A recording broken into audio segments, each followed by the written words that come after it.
The male personification of the unconscious in women, the animus, exhibits both good and bad aspects similar to how the anima does in men. However, the animus is less likely to appear as an erotic fantasy or mood. It is more often manifested as a hidden sacred conviction. In other words, rather than being associated with desires or emotions of a romantic nature, the animus tends to influence the woman's beliefs and values in a hidden or unconscious manner. The manifestation of a strong conviction in a woman, particularly when expressed forcefully or through intense emotional outbursts, reminiscent of masculinity, reveals the influence of her inner animus, or masculine aspect of her psyche. Even in women who outwardly appear conventionally feminine, this animus can exert a significant and unwavering force. Consequently, one might unexpectedly encounter traits in such women that are stubborn, cold, and emotionally distant, reflecting the influence of this inner masculine energy, making her seem completely unapproachable. One of the favorite themes that the Animus repeats endlessly in the ruminations of this kind of woman revolves around a sense of unreciprocated love, where the woman feels that love is the only thing she desires, yet perceives that it is not reciprocated by others. The inner voice says, "The only thing in the world that I want is love, and he doesn't love me." Another common theme involves viewing situations in binary terms, with both options appearing equally negative, where the Animus says, "In this situation, there are only two possibilities, and both are equally bad." The nature of the Animus opinions seldom allow for exceptions. Animus opinions are often accepted without contradiction because they generally align with broad concepts or principles, yet they frequently fail to fit the specific circumstances. Despite seeming reasonable, they often lack relevance to the situation at hand. The inner dynamics of a person's psyche are influenced by their early relationships, particularly with the parents. Just as a man's anima, representing his feminine side, is shaped by his interactions with his mother, a woman's animus, representing her masculine side, is influenced by her relationship with her father. A father's role in shaping his daughter's animus is significant. He imparts to her a sense of strong convictions and beliefs, which often feel absolute and unquestionable. These convictions are deeply ingrained and become part of her inner landscape. However, they are often reflective of the father's own perspectives and beliefs rather than originating from the daughter's own experiences or truths. While the animus is molded by the father's influence, it may not fully align with the daughter's individual reality or identity. This can create a disconnect between the beliefs instilled by the father and the daughter's own authentic experiences and understanding of the world. Thus, the animus, though influenced by the father, may not fully acknowledge or validate the daughter's unique perspective, leading to inner conflicts and struggles as she navigates her own identity and beliefs. The animus, like the anima, can sometimes be a demon of death. This concept is illustrated in a gypsy fairy tale where a lonely woman welcomes a handsome stranger into her home, despite having a dream warning her that he is the king of the dead. After spending some time with him, she demands to know his true identity, although he initially refuses. Warning that she will die if he tells her, she insists. When he finally reveals that he is death itself, the woman is so terrified that she immediately dies from fright. This tale demonstrates how the animus can represent a powerful and potentially destructive force within the unconscious mind. The tale highlights the potential danger of confronting the animus without proper understanding or preparation. It underscores how the animus, like the anima, can embody powerful, potentially destructive forces within the psyche, capable of inducing fear and confronting individuals with uncomfortable truths about life and death. In a mythological context, the beautiful stranger carries echoes of archetypal figures such as the pagan father or god, reminiscent of stories like Hades' abduction of Persephone. This narrative pattern often symbolizes power dynamics between masculine and feminine forces, portraying a separation from the familiar and a descent into the unknown. However, on a psychological level, the stranger takes on a different significance. He becomes a manifestation of the animus, the inner masculine aspect of a woman's psyche. Instead of a literal figure, he represents certain qualities and desires residing within her unconscious mind. This particular form of the animus has a compelling allure, drawing women away from genuine human connections, particularly with real men. Within the psyche, he creates a cocoon of dreamy thoughts filled with idealized notions of how life should unfold. These thoughts are often disconnected from the complexities and realities of human relationships, leading to a sense of isolation from the world. As the woman becomes entranced by these fantasies and judgments, she finds herself increasingly detached from the genuine experiences and connections that life offers.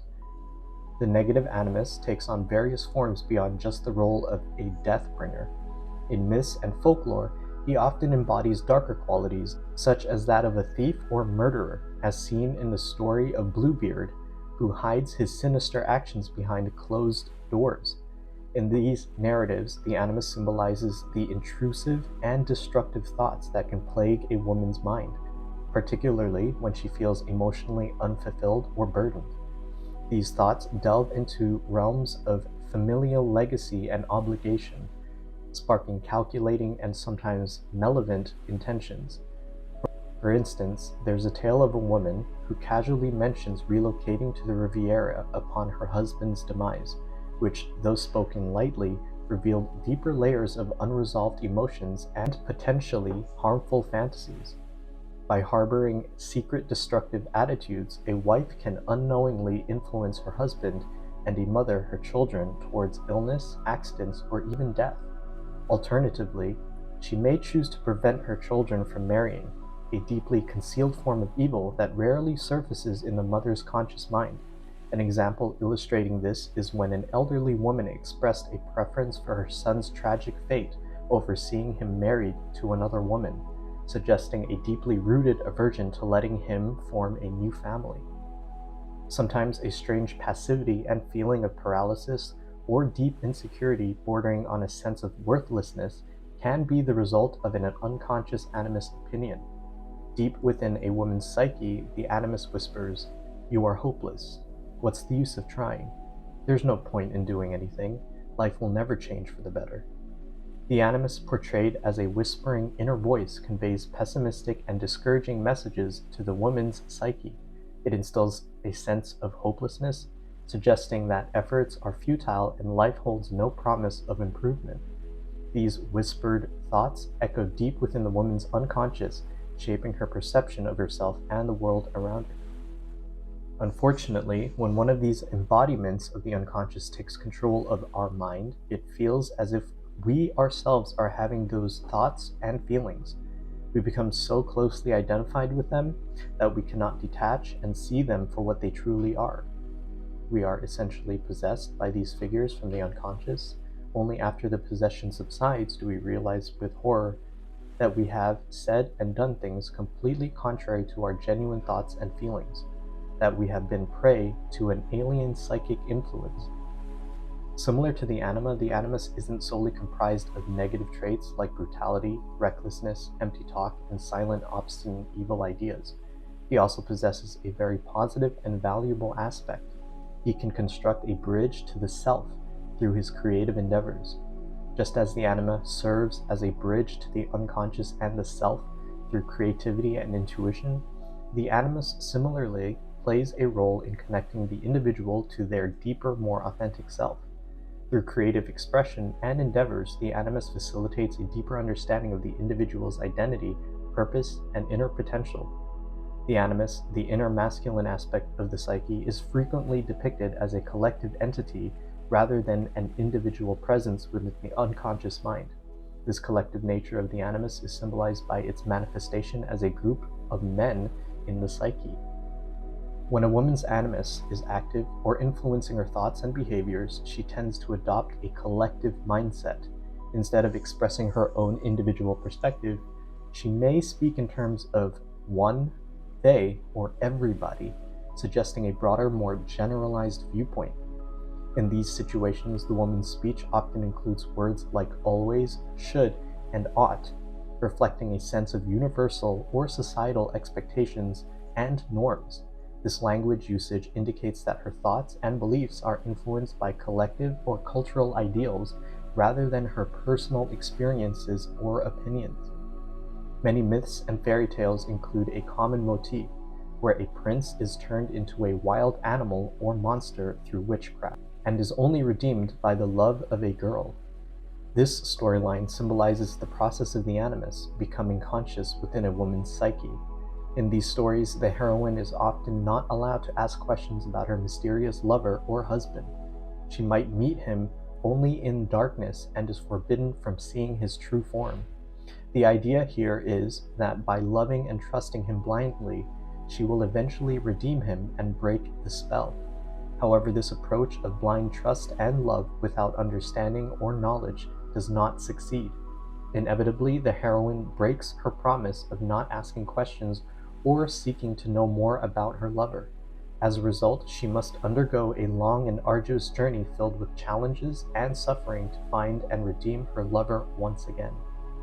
True redemption and understanding of the animus require conscious effort, inquiry, and personal growth, rather than blind trust. It emphasizes the importance of facing the unknown and engaging with it actively rather than passively accepting it. The parallel in life is that the conscious attention a woman must give to her animus problem takes much time and involves a lot of suffering.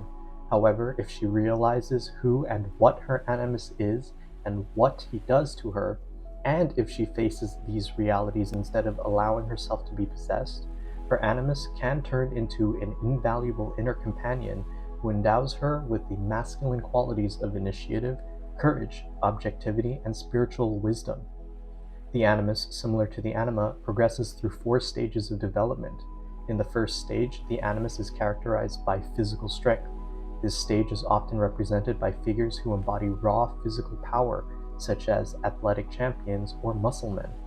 These figures symbolize the most basic and primal form of the animus, focusing on physicality and brute force.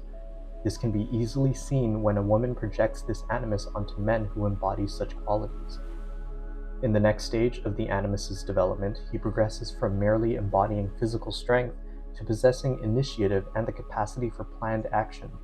This means that the animus evolves to represent qualities such as determination, strategic thinking, and the ability to set and achieve goals. During this stage, the animus is no longer just about raw power. Instead, he starts to exhibit qualities that involve taking proactive steps and making deliberate plans. This could be symbolized by figures who are leaders, strategists, or pioneers, individuals who are not just strong, but also capable of initiating action and seeing them through to completion. In the third phase of the animus's development, he comes to represent the word. This means that the animus evolves to embody intellectual and communicative qualities, often symbolized by figures such as professors or clergymen. At this stage, the animus is characterized by his connection to knowledge, teaching, and the dissemination of ideas. He is no longer just about physical strength or initiative. Instead, he becomes a figure associated with wisdom, learning, and the power of speech. Professors and clergymen are archetypal representatives of this phase because they are seen as authorities on knowledge and spirituality, respectively. They use their words to educate, inspire, and guide others. In the final stage of the animus's development, he embodies meaning and serves as a mediator of the religious experience. This is the highest level of the animus's evolution, where he transcends physical power, initiative, and intellectual prowess to become a source of deep spiritual insight and significance. At this stage, the animus helps women find profound meaning and purpose in life. He acts as a bridge to spiritual experiences, allowing women to connect with deeper aspects of their existence and the broader universe. This connection brings a sense of new significance to life, helping women understand their place in the world and their personal journey. The animus provides spiritual strength, an inner support system that is not visible externally. This inner strength compensates for any perceived outward softness or vulnerability, giving women a solid foundation of resilience and inner fortitude. This spiritual support helps women face life's challenges with a sense of calm and purpose, guided by an inner wisdom that transcends everyday concerns. In his most developed form, the Animus can connect a woman's mind with the spiritual evolution of her time, making her more receptive to new creative ideas than men. This historical receptiveness is why women were often utilized by many societies as diviners and seers. The creative boldness of their positive animus at times expresses thoughts and ideas that inspire men to new ventures. The inner man within a woman's psyche, known as the animus, can lead to marital problems similar to those caused by the anima, the inner woman, in men. The animus and anima are unconscious forces that influence a person's thoughts, feelings, and behaviors. When one partner in a marriage is possessed by their animus or anima, it means they are heavily influenced by these unconscious aspects, which can distort their perception and reactions. This possession complicates matters because the behavior of the possessed partner can irritate the other partner to such an extent that they too become possessed by their own animus or anima. For example, a woman influenced by her animus might become overly critical or dogmatic, triggering a defensive or equally irrational response from her husband, who may then be influenced by his anima. The animus and anima have a tendency to drag conversations down to a very low level, making discussions less constructive and more emotionally charged. This can lead to frequent misunderstandings, conflicts, and a generally disagreeable atmosphere in the relationship.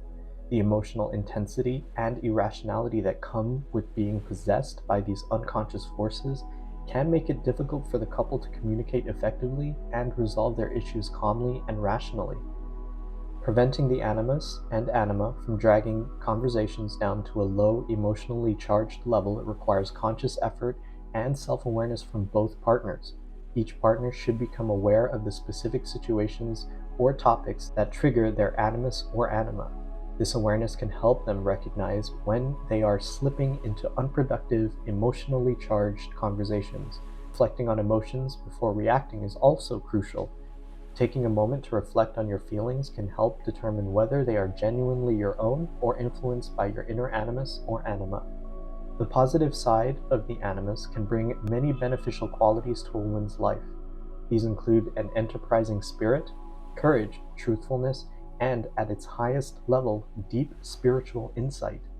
Through the positive animus, a woman can gain a deeper understanding of the cultural and personal factors influencing her life and can develop a more spiritually enriched approach to living.